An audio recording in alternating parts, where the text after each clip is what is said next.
तो hello friends, हम पढ़ने वाले हैं जो क्लास 12th का चैप्टर नंबर फर्स्ट है फिजिक्स का वैद्युत क्षेत्र तथा आवेश। इस चैप्टर के अंदर एक टॉपिक होता है कूलम्ब का नियम, जो कि मोस्ट इंपॉर्टेंट टॉपिक होता है क्लास 12th के बोर्ड एग्जाम के लिए।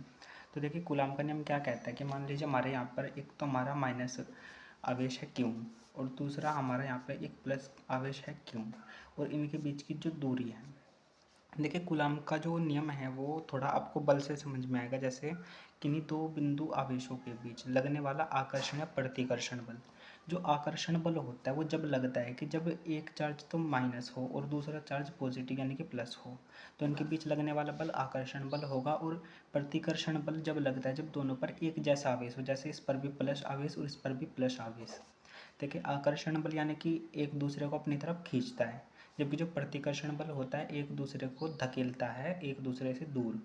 तो कूलम्ब का नियम कहता है कि दो बिंदु आवेशों के बीच लगने वाला आकर्षण प्रतिकर्षण बल उन जो आवेश है उनके गुणनफल के अनुक्रमानुपाती, जैसे F अनुक्रमानुपाती होता है Q1 और Q2 के। आप इसको इक्वेशन फर्स्ट मान लेंगे। अब ये क्या कहते हैं कि था उनके बीच की दूरी, किनके आवेशों के बीच की दूरी के वर्ग के व्युत्क्रमानुपाती होता है। जैसे व्युत्क्रमानुपाती ऐसा होता है कि नीचे आ जाता है वर्ग के व्युत्क्रमानुपाती। आप इसको इक्वेशन सेकंड मान लेंगे। कुछ नहीं करना, सिंपल सी बात है कि इन दोनों को जोड़ देना है। एफ अनुक्रमानुपाती है किसके, Q1 Q2 अपॉन में आर स्क्वायर के। जब भी एक प्रपोजनल का साइन हटता है ये वाला, तो एक नियतांक आता है।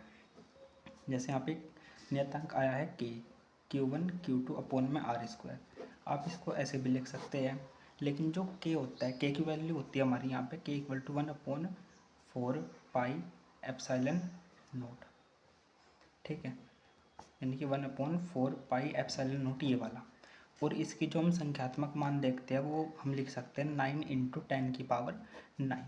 तो हम यहाँ पे के की जगह क्या लिख सकते हैं, F equal to 1/4 pi epsilon naught Q1 Q2 upon में आर स्क्वायर। ये हमारा कूलम्ब का नियम है।